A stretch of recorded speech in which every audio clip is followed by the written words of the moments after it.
Sultihan ko kamo, maghilak kamo og magminatay, apan malipay ang kalibutan.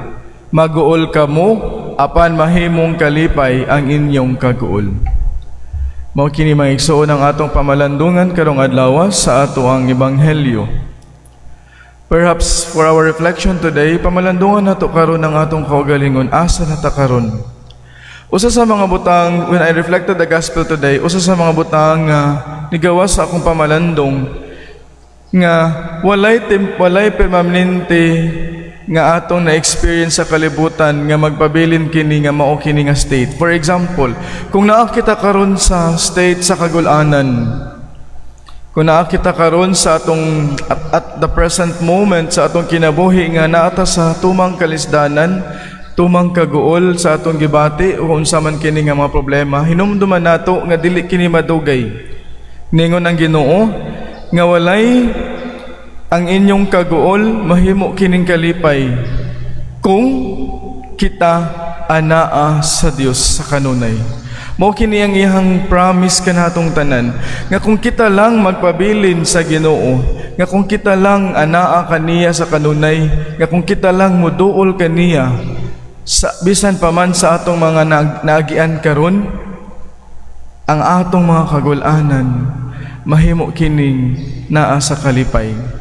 At times na may mga butang sa atong kinabuhi nga di kita makasabot. Na ay mga panahon nga di nato masabtan ngano kini.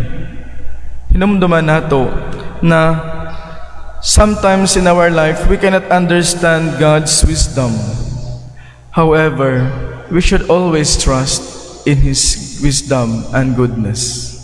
Na ay mga panahon sa atong kinabuhi nga maka-question kita, Lord, ngano man kining nahitabo? I remember a personal encounter sa usa ka inahan nga dili taga dinhi, iya lang gidala ang iyang anak kay na ospital, kay nasakit ang iyang anak. Gikan siya sa layong lugar, kuyog ang iyang bana og iyang usa ka anak, duha man iyang anak.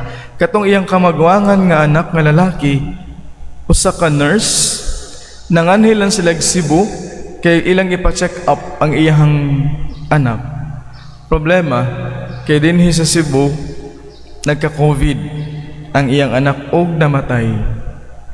Unya, wala niya nadalag balik ang iyang anak nga to sa ilang lugar kay gibawalan, bawal man makasulod basta COVID. So dinhi na lang gilubong, uningon siya kalisod Father, ngano man nga nahitabo kini. Kuyog na ako ang akong anak diri sa Cebu para magpa-check up, pero muuli mi nga dili na ako dala ang akong anak kay naa dinhi gilubong. Nika-question siya, ngano kaha Ginoo? Unsa kaha Ginoo? Mutong usarang akong gitubag. At times na mga panghitabo sa atong kinabuhi na dili ta makasabot. We really cannot understand God's wisdom. However, usa lang kabutang ang ato ang hinumduman. We should always trust God's wisdom. Kay at times di na ito masabtan kini, but hinay-hinay mo reveal gayud sa Ginoo kung unsa iyang gusto mahitabo sa atong kinabuhi.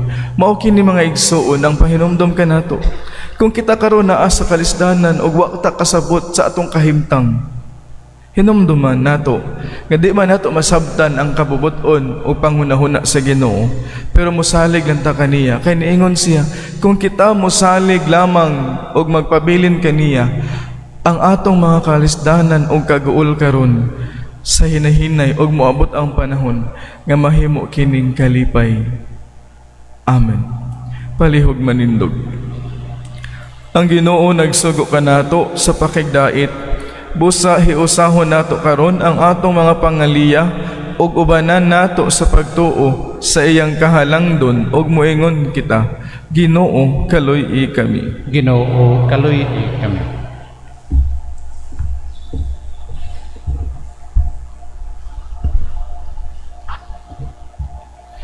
Nga ang simbahan nga nagbaton sa mga hiyas o kaalam ni Kristo magpadayon sa pagsabwag niini ngadto sa tibuok katawhan, magampo kita sa Ginoo. Ginoo kaluy-i kami.